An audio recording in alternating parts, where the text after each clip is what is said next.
Kit video.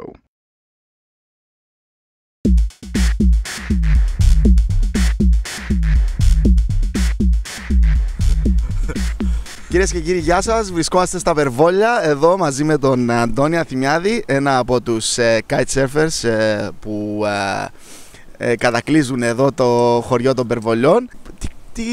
Πέστε μας λίγο, πες μας. Να σας πω, kitesurfing εδώ στη θάλασσα των Βερβολιών είναι από τα καλύτερα μέρη της Κύπρου για να κάνει κάποιος kitesurfing. Είναι πολύ ακραίο άθλημα για ακραίους, extreme, για εξτριμάγκηδες, για χωστερούς. Ναι. Και άμα είσαι χωστερός έρχεσαι και χώνεις. Δηλαδή τα χώνετε εδώ στο kite, ότι... Χώνουμε σε εισαγωγικά όταν θα είσαι χωστερός και χώνεις. Έτσι. Απλά, ναι. Υπάρχουν διάφορες κατηγορίες χωστερών, από μη χωστερό μέχρι πολύ χωστερό. Χωστερά δηλαδή. Ναι, χωστερά. Εδώ θα βρείτε πληθώρα χωστερών και μη.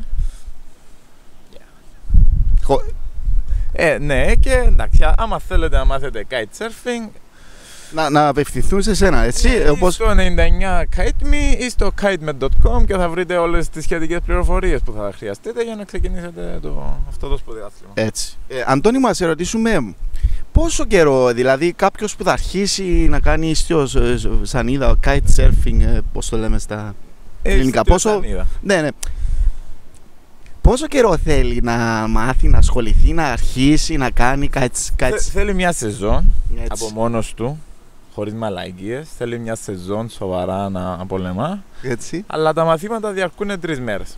Στις οποίες 3 μέρες ο καθένας θα μάθει τα βασικά, ασφάλειες, quick releases, launch, relaunch, body drag. Βεβαίως. Και μετά θα μπορεί να συνεχίσει να προπονιέται την υπόλοιπη σεζόν μόνος του μέχρι να γίνει και εκείνος χωστερός.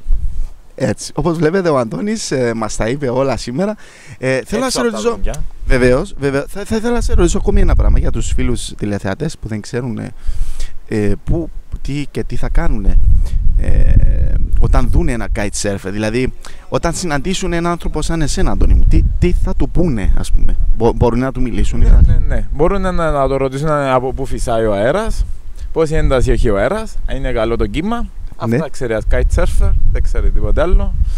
Και αν έχει κάποιο reef μέσα στη θάλασσα, το οποίο θα πρέπει να γνωρίζει και έτσι θα μπορεί να κάνει. Ναι. Μάλιστα. Λοιπόν, ευχαριστούμε τον Αντώνη. Μια ακόμη ερώτηση. Όταν δούμε χελώνα στη θάλασσα και επιπλέει, τι τις λέμε? Γεια σου χελώνα.